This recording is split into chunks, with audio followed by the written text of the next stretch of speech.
Prava Health presents Ramadan Lifestyle.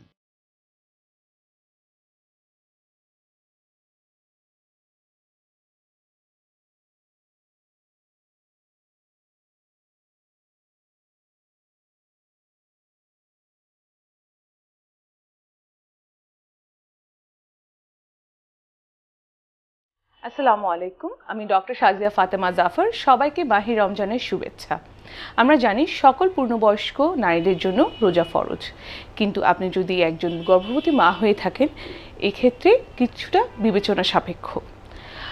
রোজা রাখা অবস্থায় আপনি প্রথমে আপনার ডক্টরের শরণাপন্ন হয়ে আপনার কোনো রকম জটিলতা আছে কিনা তা জেনে নেবেন।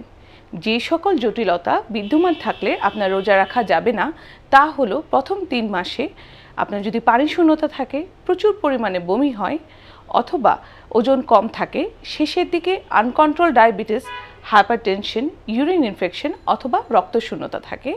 তাছাড়া যদি বাচ্চার ওজন বৃদ্ধি কম হয়।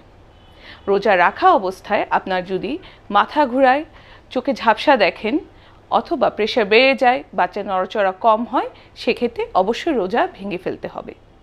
Brought to you by Prava Health.